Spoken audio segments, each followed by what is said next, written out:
దేవుని పరిశుద్ధ నామమునకు స్తోత్రం కలుగును గాక. హబక్కుకు గ్రంథము 1వ అధ్యాయము 2వ వచనము చదువుకుందాము. యెహోవా, నేను మొర్ర పెట్టినను నీవెన్నాళ్ళు ఆలకింపకుందువు? బలత్కారము జరుగుచున్నదని నేను నీకు మొర్ర పెట్టినను నీవు రక్షింపకయున్నావు.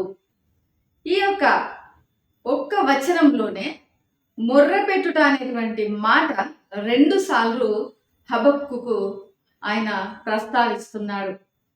మొర్ర అనగా ఇది సామాన్యంగా సాధారణంగా చేసే ప్రార్థన కాదు. అంతకు మించి ఎంతో ఉపద్రవం వచ్చినప్పుడు, ఎంతో గొప్ప ప్రమాదానికి గురైనప్పుడు, ఊహించని కష్టము మన ముందు వచ్చినప్పుడు దాని నుంచి మనము తప్పించుకొనుటకు, దాని నుంచి మనకు రక్షణ దొరుకుటకు మనం చేసేటువంటి ఆర్తనాదము, మనం చేసేటువంటి గొప్ప మూలుగులతో కూడినటువంటి ప్రార్థన, ఆర్తధ్వని, కేకలు దేవుని రక్షణ కొరకు చేసేవి.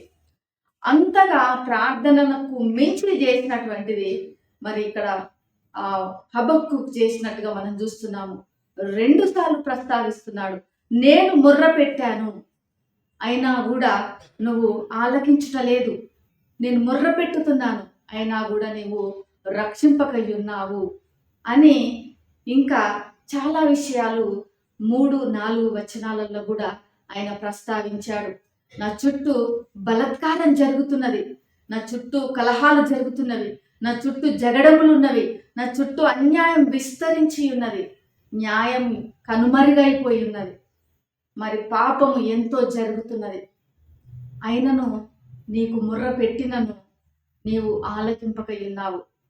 నన్ను ఎందుకు ఇంత దోషంను చూడనిచ్చుచున్నావు? ఎందుకు ఇంత బలత్కారాన్ని చూచుటకు అనుమతించుచున్నావు? నీవు లేవా? నువ్వెందుకింత నిశ్శబ్దంగా ఉన్నావు?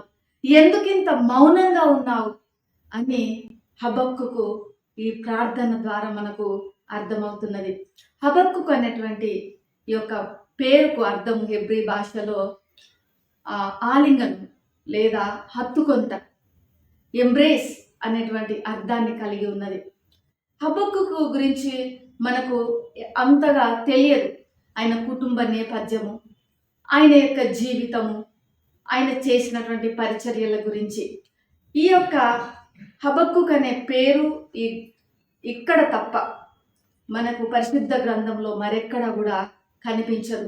అయితే హబక్కుకు దేని విషయమై ఆయన ప్రవచించుచున్నాడు, ఏ విషయాలు తన ప్రవచనాలలో దర్శన రీతిగా ఆయన ప్రవచించాడు, సందేశాన్ని ఇచ్చాడు అని మనం చూసినట్లయితే, బబులోను సైన్యం, కల్దీల సైన్యము యూదా దేశమును, యెరూషలేము పట్టణమును ముట్టడి చేయబోతున్నది. యెరూషలేమునకు, యూదా రాజ్యమునకు నాశనం కలగబోచున్నది, రాబోచున్నది అని భవిష్యత్తులో జరగబోయే విషయాలను ఆయన ప్రవచించినట్టుగా మనం చూస్తున్నాము. ఒకవేళ ఈయన యెహోయాకీము పరిపాలనలో ఆయన ప్రవచించి ఉండొచ్చు అనేది పండితుల అభిప్రాయంగా ఉన్నది. క్రీస్తు పూర్వం 607 సంవత్సరానికి ముందుగా ఏలినటువంటి లేదా ఆ కాలంలో ఏలినటువంటి యూదా రాజైన యెహోయాకీను పరిపాలనలో ఈయన ప్రవచించి ఉండవచ్చు అనేది మాత్రము ఒక అభిప్రాయం ఉన్నది. ఏమైనప్పటికీ హబక్కుకు చేసినటువంటి ప్రార్థనలో మనము 3 ప్రధానమైన విషయాలు చూడగలము. మొదటిది, ఆయన ప్రార్థనలో ఒకలాంటి నిస్పృహ, నిరాశ అనేది కనపడుతున్నది. ఎందుకంటే నేను ఇంతగా ప్రార్థన చేస్తున్నప్పటికీ, నేను నిరంతరం మొర్రపెట్టినప్పటికీ, నేను కేకలు వేసి ఆర్తధ్వని చేసినప్పటికీ నీవు నన్ను పట్టించుకుంటలేదు, నా ప్రార్థనను ఆలకించుటలేదు, నాకు రక్షణను తీసుకొని రావడం లేదు, నువ్వు రక్షించుటలేదు అనేటువంటి నిరాశ, నిస్పృహకు ఆయన లోనైనట్టుగా చూస్తున్నాము. రెండవదిగా ఈయన ప్రార్థనలో ఒకలాంటి అయోమయం అనేది కూడా, ఒకలాంటి గందరగోళము, ఒకలాంటి కలవరం అనేది కూడా ఇక్కడ కనబడుతున్నది. ఎందుకంటే తన చుట్టూ హింస జరుగుతున్నది, అన్యాయము విస్తరించి ఉన్నది, కలహాలు జరుగుతున్నవి, జగడములు ఉన్నవి, పాపము విస్తరించి ఉన్నది, న్యాయము కనుమరుగైపోయింది, మరి అన్యాయం అనేది జరుగుతున్నది. ఎక్కడ చూసినట్టు ఇవే తన చుట్టూ మూగి ఉన్నవి. అయినప్పటికీ కూడా మరి దేవుడు ఎందుకు చూసి చూడనట్టుగా, ఉదాసీనంగా దేవుడు ఎందుకున్నాడు, ఎందుకు ఆయన మరి పట్టించుకోవటం లేదు అని ఆందోళన, అలాంటి అయోమయ స్థితి ఇక్కడ హబక్కుకు ప్రార్థనలో కనపడుతున్నది. మూడవదిగా ఆతృత కనపడుతున్నది. దేవా, నీవు ఈ పరిస్థితులలో దిగివచ్చి నువ్వు కలుగా చేసుకుంటే గాని, నీవు జోక్యం చేసుకుంటే గాని మరి ఇక్కడ మాకు ఏ మేలు జరగదు, మాకు రక్షణ రాదు, మాకు కాపుదల రాదు, మాకు సహాయం దొరకదు. కాబట్టి మరి నీ యొక్క సార్వభౌమత్వం మాకు కావాలి, నీ అధికారం మాకు చూపించండి అని ఒకలాంటి ఆతృత, దేవుని యొక్క ఇంటర్ఫియరెన్స్ కొరకు ఆయన ఆరాటపడుచున్నట్టుగా మనం చూడగలము. అయితే మరి హబక్కుకు ప్రార్థన ద్వారా మనం ఏం నేర్చుకోవచ్చు అంటే, మన జీవితాలలో కూడా చాలాసార్లు మన చుట్టూ, మన కుటుంబంలో కావచ్చు, మన వ్యక్తిగత జీవితంలో కావచ్చు, మన చుట్టూ ఉన్నటువంటి పరిసరాలలో కావచ్చు, అనేకమైనటువంటి కలహాలు చూస్తుంటాము, అనేకమైనటువంటి జగడములు చూస్తుంటాము. చాలాసార్లు నెమ్మది లేనితనము, చాలాసార్లు మరి ఒకలాంటి భయాందోళనలు, భయానికి గురి చేసే పరిస్థితులు, మరి ఆర్థిక సమస్యలు కావచ్చు, ఆందోళన కలిగించే సమస్యలు, అనారోగ్య పరిస్థితులు, ఏదో రకమైనటువంటి ఆందోళన కలిగించేవి మన చుట్టూ జరుగుతూనే ఉంటాయి. మొదట మన వ్యక్తిగత జీవితంలో మనం చూస్తుంటాము, మన కుటుంబంలో చూస్తుంటాము. ఇవన్నీ చూసినప్పుడు మరి మనకు కూడా ఒకలాంటి ఆందోళన, ఒకలాంటి నిస్పృహ, ఒకలాంటి మరి ఆతృత మనకు ఉంటుంది. అలాంటప్పుడు హబక్కుకు వలె మనం కూడా నిజాయితీగా, యథార్థంగా దేవుని ముందు మనకున్న సందేహాలు, మనకున్న అనుమానాలు, మనకున్న ప్రశ్నలు, మనకున్నటువంటి భావాలు, మన ఫీలింగ్స్ అండ్ ఎమోషన్స్ ఏవి కూడా దాచుకోకుండా దేవుని ముందు పెట్టి ప్రార్థించాలి. ఎందుకంటే దేవుడు మన యొక్క అంతరంగంను పరిశోధించే దేవుడుగా ఉన్నాడు.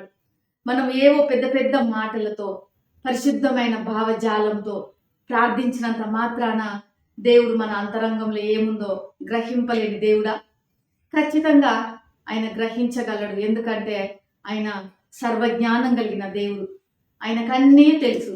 కాబట్టి మనకున్న భయాందోళనలు, మన యొక్క నిరాశ నిస్పృహలన్నీ దాచిపెట్టుకొని దేవుని మీద విశ్వాసం ఉంచినట్టుగా మనం ప్రార్థించినంత మాత్రాన మనకి ఏది జరగదు.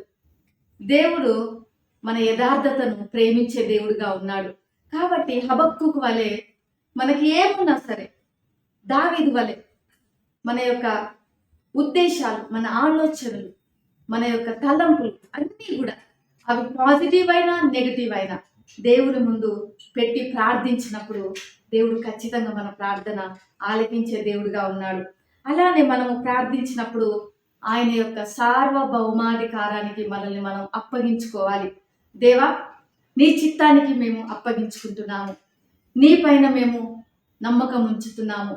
నీవు సర్వాధికారం కలిగి మా పరిస్థితులన్నిటి మీద నీ యొక్క హస్తం ఉంచి చక్కదిద్దుమని మనం ప్రార్థించాలి. మూడవదిగా ఆయనలో మనం సంపూర్ణ విశ్వాసం ఉంచాలి. మరి ఈ యొక్క సమయంలో మనం అందరం కూడా యథార్థంగా ప్రార్థించుదాము, దేవుని సార్వభౌమాధికారానికి పరిస్థితులను అప్పగించుదాము, సంపూర్ణ నమ్మకము, విశ్వాసము ఆయన యందు ఉంచుదాము. దేవుడు మన అందరిని కూడా అట్టి స్థితిలోనికి నడిపించును గాక. మన మొర్ర ఆయన ఆలకించి మనకి రక్షణ అనుగ్రహించును గాక. ప్రేమ నమ్మకం కలిగిన పరలోకపు తండ్రి, పరిశుద్ధుడానికి వందనాలు చెల్లిస్తున్నాము. ఈ ఉదయకాల సమయంలో నాయన ఈ వీడియో వీక్షిస్తున్నటువంటి ప్రతి బిడ్డ కొరకు ప్రార్థన చేస్తున్నాము.